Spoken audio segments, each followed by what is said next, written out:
Oke, bismillahirrahmanirrahim. Assalamualaikum warahmatullahi wabarakatuh. Hai teman-teman, di sini saya akan melakukan sebuah percobaan mengenai gaya. Nah, tetapi teman-teman, sebelum saya melakukan sebuah percobaan, di sini saya akan menjelaskan apa itu gaya. Nah, gaya adalah tarikan ataupun dorongan.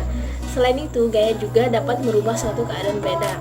Nah, gaya itu dapat diukur dengan dinamometer yang besarnya itu dihukum dalam satuan watt.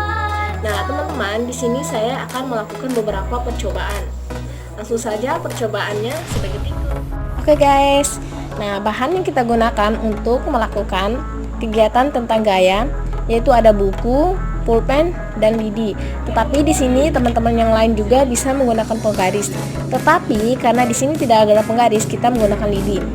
Oke teman-teman, langsung saja ke percobaan pertama, yaitu kita akan menarik buku di atas meja.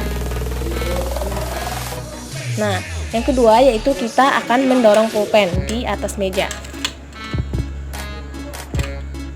Nah, oke, yang ketiga. Oke, langsung saja ke percobaan ketiga yaitu kita akan melengkungkan kedua ujung lidi. Nah, itu adalah percobaan yang ketiga. Oke guys, tadi kita sudah melakukan 3 percobaan. Nah, yang dimana di sini saya akan menjelaskan tentang percobaan tadi. Yang dimana percobaan pertama itu kita menarik buku di atas meja. Nah, di situ terjadi gaya tarik, yang dimana gaya tarik adalah gaya yang menghasilkan tarik menarik terhadap suatu benda. Nah, yang kedua di situ kita mendorong pulpen yang dimana di situ timbul gaya dorong. Nah, gaya dorong adalah gaya yang menghasilkan dorongan seperti yang kita lakukan tadi. Nah, yang ketiga itu pada lidi, yang dimana di situ gaya dapat merubah bentuk benda. Nah, oke teman-teman, kita dapat mengambil kesimpulan pengaruh gaya terhadap percobaan kita lakukan tadi. Yang pertama, dia dapat menggerak benda yang diam. Yang kedua, dia dapat mempercepat gerak benda. Nah, yang ketiga, dia dapat memperlambat gerak benda. Oke teman-teman, sekian percobaan dari tadi dan semoga bermanfaat. Dadah. Hai guys, oke lagi guys, kita kembali lagi. Nah guys, di video kali ini aku akan melakukan sebuah percobaan mengenai kelembaman. Nah, oke teman-teman semua, di sini aku akan menjelaskan apa itu kelembaman. Nah, oke teman-teman, kelembaman adalah kecenderungan semua benda fisik untuk menolak perubahan terhadap geraknya. Nah, oke teman-teman, di sini kita akan melakukan percobaan mengenai kelembaman. Oke teman-teman, langsung saja berikut. Oke guys, nah di video kali ini kita akan melakukan percobaannya.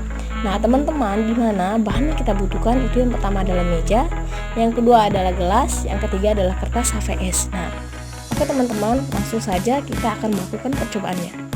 Nah, oke teman-teman, kita sudah meletakkan gelas di atas kertas HVS. Nah, di sini kita akan menarik kertas HVS secara mendadak dan tidak ragu-ragu. Oke, langsung saja kita akan menariknya. Nah, oke guys, tadi kita sudah melakukan beberapa percobaan mengenai kelembaman. Nah, teman-teman, dari percobaan tadi itu timbul beberapa pertanyaan. Nah, pertanyaan pertama, mengapa gelas tidak jatuh dari meja?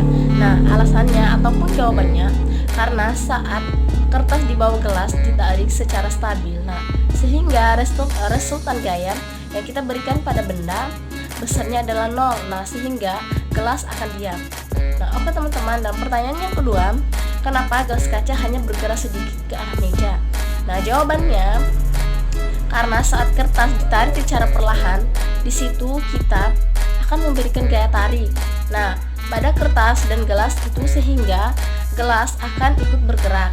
Nah, pertanyaan ketiga, apa fungsi air dalam gelas? Yaitu fungsinya yaitu untuk menambah beban ataupun massa benda. Nah, sehingga semakin besar massa benda maka semakin besar juga intensitasnya. Nah, oke teman-teman, sekian video dari saya. Nah, semoga teman-teman itu dapat bermanfaat. Oke, Lemba Ade, dadah. Assalamualaikum warahmatullahi wabarakatuh.